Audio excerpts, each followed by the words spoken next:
Hello, welcome everyone. Today, let's talk again about African violet care.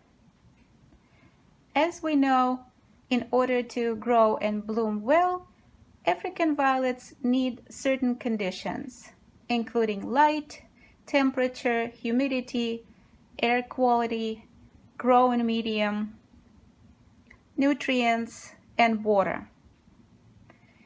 In the previous African violet care videos, I talked about the potting mixes that I've been using, my light setup, and how I maintain humidity.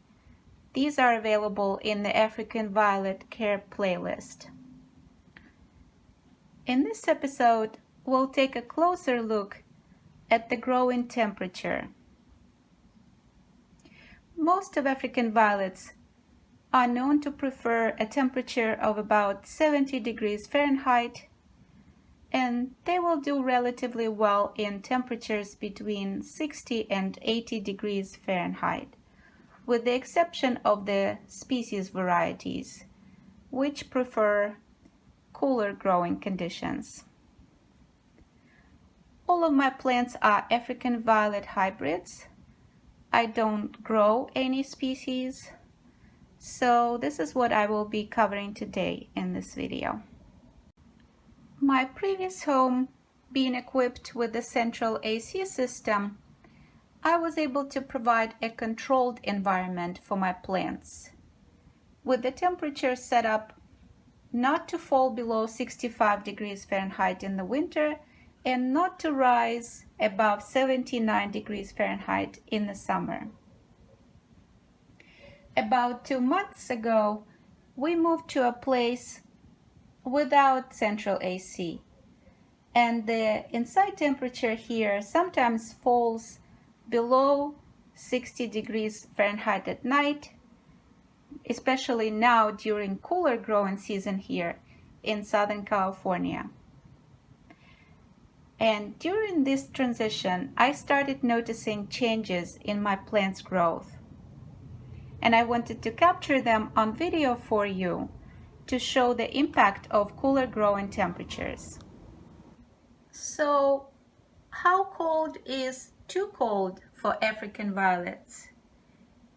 Based on what I have observed, growing temperatures below 60 degrees Fahrenheit can result in nutrient deficiency, over-fertilization, diseases, and even death in African violets. Temperatures ranging from 60 to 80 degrees Fahrenheit are known to be optimal for the African violet's ability to properly absorb water and nutrients necessary for their healthy growth. With temperatures dropping below 60 degrees, the plants slow down in their growth, and some of them become almost dormant. In this state, during the winter months, they require less fertilization than the plants that are grown under artificial light in a controlled temperature environment. If we continue the same fertilizing routine as during the active growing season in the setting that doesn't have the artificial lights and doesn't have the controlled temperature regime, this may result in the fertilizer salts build up in the potting mix and the nutrient deficiency in the plants. Here are some of the symptoms that I observed during this transition period. Center growth may become smaller and bunched, bundling up to protect the youngest leaves in the center from cold. It's also sometimes referred to as a tight crown center.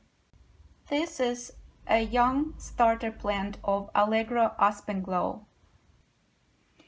Here is Rob's Slap Happy, also growing very small, bunched up leaves in the center. And here is Pink Sensation, also having the same symptom. So the center leaves are very, very small, and they look bunched up together. The foliage may become thicker and more brittle. So these central leaves here, for example, rose bouquet, they become harder to the touch and less flexible. And here in Baccae Nostalgia, we see the same picture. So the leaves look totally green. They don't look gray like during the mite infestation, but they become harder and they become smaller and they look very crowded, very tight in the center. Foliage may become more hairy. I don't know if I can find the hairy looking foliage for you. Well, maybe this one here is Blackberry Jam. It's a beautiful standard by Sydney Serrano. In extreme cases, one might mistake the tight and hairy centers for a mite infestation, whereas in fact this is just simply the plant's reaction to cold. Varieties with variegated leaves become more heavily variegated, and sometimes they become nearly totally white in the center.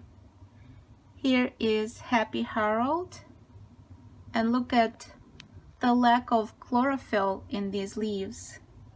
This also has to do with the growth that has slowed down due to cooler growing temperature, and the leaves look almost white. And here behind it is Optimara romance with the leaves that are very, very pale in the center. The blooming habits also change in cooler growing temperatures. The plants may still bloom, but the size of the blooms can be very small and much smaller than normal. This is Optimara Ever Precious, blooming with very small blooms. And the bloom stalks can be shorter than usual. Here is EK Black Pearl, or in the native language, EK Черная жемчужина. So the blooms are normally very large on this Russian hybrid, and now we see them smaller and the bloom stalks are very, very short, so that the blooms cannot even emerge from under the leaves. Sometimes when it gets too cold, the blooms look deformed or damaged and discolored. They don't have enough color pigment in them, such as this bloom on Blackberry Jam that normally blooms with dark purple, very saturated color blooms. So you see the pale spots on petals. This is the lack of pigment in the cooler growing temperatures. And sometimes the pigment doesn't show at all, like on Pink Sensation. This variety normally blooms with white ruffle stars with pink patches, and in this case all we see here is just white blooms. Extreme fluctuations between day and nighttime temperatures, especially in cooler growing environment that is very humid and damp, can result in the growth of such fungi as botrytis and powdery mildew. Here is an example of powdery mildew, and it was caused by the drop in the temperatures and the night temperatures being much colder than the daytime temperatures. So at night it was about in the 50s and then during the day in the 60s Fahrenheit. So this white powdery stuff on the leaves is called powdery mildew. I will make a separate video showing how I treat the powdery mildew in my plants. As I mentioned earlier, not all varieties react to cooler growing temperatures in the same way. I have a few that don't show any signs of distress. Some of them show beautiful variegation, such as this one, for example, Ellie Gardner.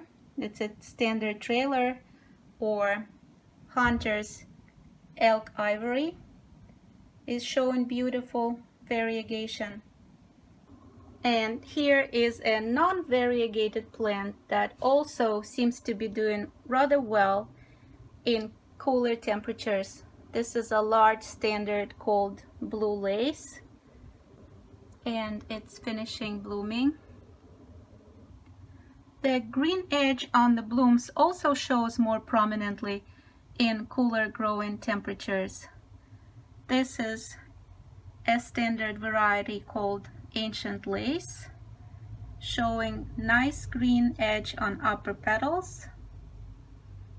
And this is a no ID African violet that you saw in the other video, bringing a new African violet plant home, and it is now out of quarantine, and these are the first blooms with nice green edge. They haven't opened fully yet, but I'm very excited to show them to you as a preview. To help our African violets cope with cooler growing temperatures, we need to keep them as close to 70 degrees Fahrenheit as possible. In the winter growing season, we need to try and avoid prolonged exposure to temperatures below 60 degrees. Because cooler growing temperatures can cause root rot, I lost one plant so far, my mother plant of Blue Dragon. But luckily I have a baby of that plant, so that was a lesson to maintain the temperature above 60 Fahrenheit. And so I'm running the wall heater that we have here in this place. Another lesson learned for me was to avoid over-fertilizing plants during cooler growing season when they naturally slow down in growth. I usually give them about a month-long break now in the winter when they receive plain water without the fertilizer. Try to avoid cold drafts coming through the windows and keep the violets in a well-ventilated place, especially with the elevated air humidity levels.